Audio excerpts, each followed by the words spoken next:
बघा संध्याकाळचे 5:45 वाजलेले आहेत. मी आत्ता व्हिडिओला सुरुवात केलेली. जसं मला टाईम मिळेल तशी मी घरातली कामं उरकते. काही टाईम वगैरे नियोजन असं काही नाही आहे कामाचं. बाहेरचं वातावरण पण बघा मी तुम्हाला दाखवते. इकडे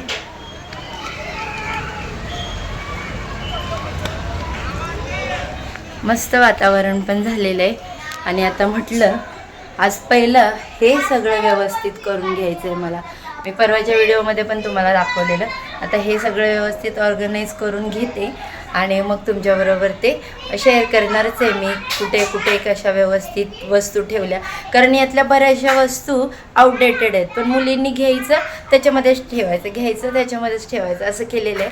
चला तर मग आपण आता मी कसं ऑर्गनाईज करणार आहे ते तुम्हाला दाखवते.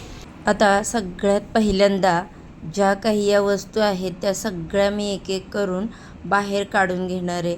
म्हणजे त्याच्यामुळेच मला कळेल ना की आउटडेटेड कोणत्या आहेत, ज्या लागणाऱ्या आहेत त्या ठेवायच्या. आता याच्यामध्ये कित्येक अशा वस्तू आहेत की त्याची डेट संपलेली आहे, किंवा सेंटच्या बॉटल आहेत. मुलींना बघा फार सवय सेंटच्या बॉटलचे वेगळे वेगळे असे शेप येतात, तर त्या संपल्या तरी ठेवून द्यायच्या. म्हणजे त्यांना क्रेज आहे त्याचं, आवडतं त्या प्रकारे. त्या बघा हे बॉडी स्प्रे संपलेलं आहे. त्याच्यानंतर अजून हे नेल पॉलिश काढण्याचं जे रिमूव्हर होतं ते देखील संपलेलं आहे. तर म्हणजे कसं होतं ना की लक्ष नसेल एखाद्या ठिकाणी तर असं सगळं मेसी होऊन अस्ताव्यस्त पडतं. आता या 2 कप्प्यामध्ये सामान बसत नव्हतं, नुसती कोंबाकोंबी चालली होती.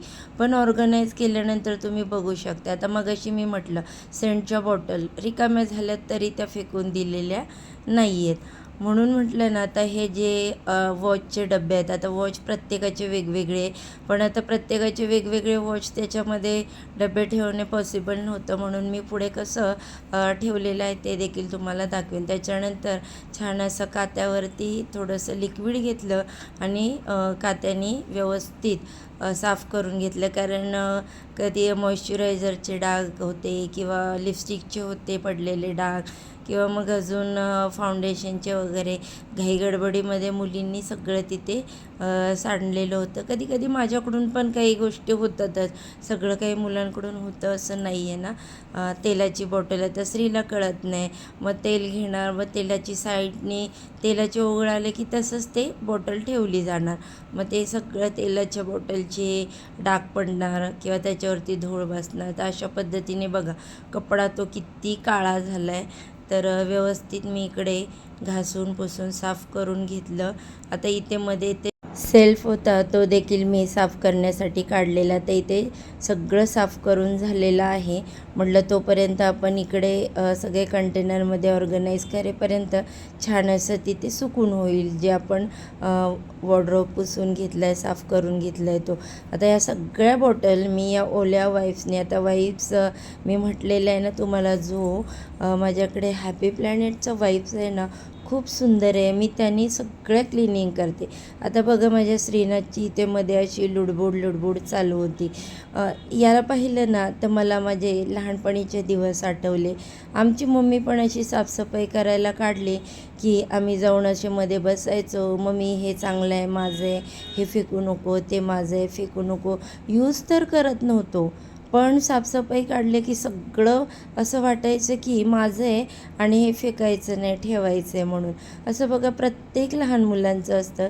त्याच पद्धतीने आता माझ्या स्त्रीचं चालू होतं. आता पप्पांचा कोंब खराब झाला रोलर, म्हणून पप्पांनी नवीन आणला होता. तो मम्मी हा जुनावाला माझा आहे असं तो मला बोलत होता. आता इथे जे काही ज्वेलरी आहे इमिटेशन माझ्याकडे, तर ती अशा पद्धतीने मी सगळी वेगवेगळी करून ठेवलेली, वेगवेगळ्या कंटेनरमध्ये भरली. आता बघा हा जो माझ्याकडे कंटेनर आहे तर त्याच्यामध्ये मी सगळ्या नेल पेंट्स आहेत तर त्या भरून ठेवलेल्या. ऐनवेळी काय होतं काहीच भेटत नाही जागेवर.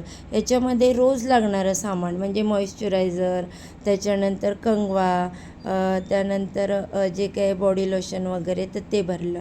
मग अशी मी तुम्हाला बोललं घड्याळाचे 5-6 बॉक्स होते. तर अशा पद्धतीने एका प्लॅस्टिकच्या कंटेनरमध्ये मी सगळे घड्याळ आणि साईडला छोट्या डब्यामध्ये सगळे कडे वगैरे ठेवले. एवढे छान छान कडे आहेत, पण वेळेवर नाही भेटले तर मुली अजिबात काहीच वेअर करत नाही. त्यानंतर हा जो प्लॅस्टिकचा तुम्हाला डब्बा दाखवला त्याच्यामध्ये सगळे डायमंडचे क्लिप ठेवले. आता याच्यामध्ये सगळे बन आहेत. कसं होतं की आपल्याकडं भरपूर वस्तू असतात. बाजारात गेलं की आपण लेडीज असतो ना, कितीतरी वस्तू घेतो, कारण व्हरायटीजच नवीन नवीन आलेल्या असतात. आणि ज्याला मुली आहेत तर त्यांच्या घरात तर खूपच ह्या प्रकार असतो. तर आता बघा, इथेसुद्धा मी तुम्हाला हे दाखवते सगळं, जे इमिटेशन ज्वेलरी, हार वगैरे सगळे. तर ते सगळं मी व्यवस्थित ऑर्गनाईज करून प्रत्येक डब्यामध्ये वेगवेगळं ठेवून दिलं. आता हा जो डब्बा आहे तो मी मिशोवरून मागवला होता, फक्त ज्वेलरीसाठी, म्हणजेच इयरिंग्ससाठीच मागवलेला होता. याच्यामध्ये छान अशा इयरिंग्स राहतात, पण त्यातसुद्धा मुलींनी इकडे तिकडे तिकडचं इकडे असं करून ठेवलं होतं. जवळजवळ तो पण साफ करायला मला कितीतरी वेळ गेला. आता हा जो डब्बा आहे तर त्याच्यामध्ये रेग्युलर जे क्लच वापरतात तर ते मी ठेवलेले आहेत, आणि जे डायमंडचे आहेत कधीतरी ऑकेजनली वापरतात तर ते मगाशी दाखवले त्याच्यात ठेवले. आता हा जो माझा डबा आहे तो बघा, मला लॅक्मेच्या प्रोडक्ट्सवरती फ्री मिळालेला होता. तर ह्याच्यामध्ये फक्त आपल्याला काही प्रोग्रामसाठी लागणारं, जेव्हा मेकअप करतो तर त्याचं लागणारं सामान म्हणजे फाउंडेशन वगैरे, तर ते सगळं मी याच्यामध्ये ठेवलं. आता हा जो बघताय तुम्ही ज्वेलरी बॉक्स, ह्याच्यामध्ये ज्वेलरीज आहेत, पण ज्या थोड्याशा जुन्या टाईपच्या आहेत. पण त्या जुन्या जरी असल्या तरी गौरी गणपतीला वगैरे, आमच्याकडे बघा गौरी गणपती असतात तेव्हा गौरीला लागतात, म्हणजे आपले जे जुने दागिने असतात ना ते कोल्हापुरी साज वगैरे किंवा हार त्या टाईपचे. आता ह्याच्यामध्ये सगळं रोज लागणारं सामान आहे. मॉइश्चरायझर आहे, ऑइलची बॉटल, सिरमची बॉटल, त्याच्यानंतर बॉडी स्प्रे वगैरे, म्हणजे अशा प्रकारे मी ऑर्गनाईज केलं की आपल्याला रोजचं सामान कोणतं कोणतं लागतं ते एका डब्यामध्ये असं. तर आता हे जे छोटे छोटे डबे आहेत ना, मला डीमार्टला तेलाच्या पिशवीवरती फ्री मिळालेले होते. तर आता ह्याच्यामध्ये मी काय केलं, सगळ्यांमध्ये वेगवेगळे असे, म्हणजे एकामध्ये डायमंडचे मंगळसूत्र, एकामध्ये असे नुसते मोत्याचे हार, क्लिप्स, असं वेगवेगळं भरून ठेवलं. आता एखादा व्हिडिओ मी करेन तुमच्याबरोबरती शेअर, म्हणजे इमिटेशन ज्वेलरीचा किंवा माझे कलेक्शन ह्याचे मंगळसूत्राचे वगैरे. तर हे अशा पद्धतीने हा मी कंटेनर तयार केला. त्याच्यानंतर बघा, मी तर तुम्हाला दाखवते की मी कशा पद्धती तिथे ऑर्गनाईज केलं. मी मगाशी तुम्हाला दाखवलं ना की जसं मी भरून ठेवलं तसं या पद्धतीने मी सगळं केलं. आता हे बघा, इथे वॉच आहेत, इथे वॉचच्याच बाजूला मी ते सगळं हातामध्ये घालणारे कडे वगैरे, इथे लागणारे ऑइल, सिरम वगैरे, इथे बाबूचा पावडरचा डबा, इथे माझ्यासाठी लागणारं जे रोजमेरीचं वॉटर किंवा मॉइश्चरायझर, कंगवा वगैरे इथे ठेवलं. तर ह्या ज्या पाठीमागे लागणाऱ्या वस्तू आहेत त्या काही मला रोज लागणार नाही, त्याच्यामुळे मी त्या एकावर एक ती व्यवस्थित अशा पाठीमागे ठेवून दिल्या. आणि आता तुम्ही बघू शकता, हा खालचा सेल्फ पूर्णपणे माझ्यासाठी रिकामा झालेला आहे. सांगायचं तात्पर्य काय, व्यवस्थित वस्तू जर आपण ऑर्गनाईज करून ठेवल्या तर जागाही कमी लागते आणि आपल्याला वेळेला त्या भेटूनही जातात. आता तुम्हाला फक्त हा 12 ते 13 मिनटाचा व्हिडिओ मी शूट करून अपलोड करणार आहे, पण बघा, हा करायला मला पूर्णपणे, मी 5:45ला सुरुवात केलेली, मला 8-8:30 वाजले. त्याच्यानंतर एवढा कंटाळा आला होता, म्हटलं चला आता काय शॉर्टकटमध्येच जेवण बनवावं, म्हणून मग फक्त 2 भाकरी बनवल्या आणि भुर्जी बनवली. तर ती तुमच्यासोबत मी शेअर करते. मला तर काही जास्त भूक नव्हती, मी खिचडी भातच खाणार होते.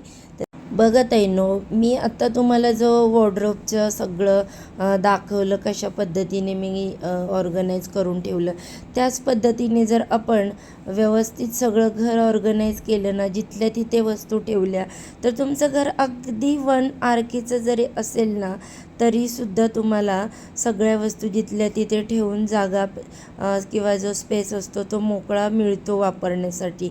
पण काही लेडीजला सवय असते, सगळं सामान अस्ताव्यस्त असं पडलेलं असतं घरात, सगळं मेसी झालेलं असतं. मग तुमचा अगदी 2 BHKचा फ्लॅट असो किंवा 3 BHKचा असो, तरीसुद्धा तो तुम्हाला पुरणार नाही. कारण का की तुमचे ऑर्गनायझेशन जे असतं ते व्यवस्थित नसतं. कुठलाही प्रकारचं, मग कपडे असो, कपड्यांमध्ये किंवा मग ज्वेलरी असो किंवा आपलं किचनमध्ये साधं भांड्यांचं ऑर्गनायझेशन असो, ते जरी व्यवस्थित आपण ट्रॉलीमध्ये ठेवलं तरीसुद्धा आपले सगळं व्यवस्थित पाहिजे तेवढं सामान ट्रॉल्यांमध्ये बसून जातं. असो मी का तुम्हाला हे सांगते की हे व्हिडिओ बघितल्यानंतर काही ताईंना मोटिवेशन मिळेल, कसं काय करायचं तर त्याच्या आयडिया मिळतात. आता मी सुद्धा ज्यावेळेस यूट्यूबवर नव्हते त्यावेळेस जेव्हा काही ताईंचे यूट्यूबचे व्हिडिओ पाहायचे ना, त्यातून मलासुद्धा काही आयडिया मिळायच्या, पण ज्या माझ्यासाठी योग्य होत्या. म्हणजेच कसं बघा, काही काही म्हणतात ना, आपण समोरच्याचं बघून आपली जर ऐपत नसेल तर घ्यायला गेलो तर नाही ते म्हणजे आपल्यासाठी बरं. त्याच्यामुळे आपल्या पद्धतीने जे आपल्याला ऑर्गनायझर किंवा काय असेल करायचं सामान, तर त्याचे जे कंटेनर वगैरे असतात, आपल्याला जसे परवडेल त्या पद्धतीने आपण घ्यायचं आणि ते सामान ऑर्गनाईज करायचं बघा. तर मी देखील तसंच करायची. कित्येक अशा म्हणजे 1-2-3 ठरलेल्या यूट्यूबच्या ताई आहेत, मोठे यूट्यूबर आहेत त्या, तर त्यांचे बघून मी सुद्धा शिकलेले आहे. माणूस बघा आईच्या पोटातून शिकून येत नाही, तो याचं त्याचं बघूनच शिकतो. आता शिक्षक म्हटलं उदाहरण घ्या, तर ते सुद्धा शिकलेले असतात, त्यांच्याकडे ज्ञान असतं, तेव्हा ते आपल्याला शिकवतात तेव्हा आपण शिकतो ना. त्यांनी असं जर म्हटलं मी माझं ज्ञान कोणाला सांगणार नाही, दाखवणार नाही, तर कसं होणार? मग आपण कशी आपली पिढी घडणार? त्याचप्रमाणे आहे बघा ताईंनो, काही लोकांना यूट्यूब म्हणजे खूप म्हणजे वेगळंच वाटतं असं काहीतरी, की काय दिवसभर घरातली कामं दाखवतात हे ते वगैरे. पण याच्यातून पण बरंच काही शिकण्यासारखं असतं. मी पण बघून बरंच काही शिकले, तर तुम्हीसुद्धा शिकू शकता. तर आता इथे बघा माझ्या भाकरी झाल्या, तुमच्याशी मस्त गप्पा मारत मारतात, आणि इथे बुर्जी बनवणार आहे. बुर्जी थोडी वेगळ्या पद्धतीने मी बनवते आहे, कारण नेहमी मी अगोदर अंडं तेलामध्ये भाजून घेते, पण आज मी डायरेक्टली मसाल्यामध्येच अंडं भाजून घेणार आहे. तर अशा पद्धतीने सुद्धा बुर्जी आपल्याला खायला छान लागते. तुम्ही नक्की एकदा ट्राय करा, कारण बघा नेहमी काय एकच रेसिपीच बघायची आणि ती करून खायची, तर नाही, ते जरा वेगळं काहीतरी बरं वाटतं ना. असो, तर अशा पद्धतीने मी आजचा हा जो छोटासा माझा व्लॉग होता तो तुमच्यासोबत शेअर केला. कशा पद्धतीने मी ऑर्गनाईज वगैरे केलं, त्याच्यानंतर वॉर्डरोब किती छान दिसतंय, त्यानंतर ही मस्त अशी बुर्जी. तर तुम्हाला कसा वाटला व्हिडिओ? आवडला तर व्हिडिओला जाता जाता एक लाईक नक्की करा, आणि असे छान छान व्हिडिओ पाहण्यासाठी बेल आयकॉनला देखील प्रेस करा. आणि हो, अजूनही तुम्ही माझ्या चॅनलला सबस्क्राईब केलं नसेल तर सबस्क्राईब करा. चला तर मग, श्री स्वामी समर्थ.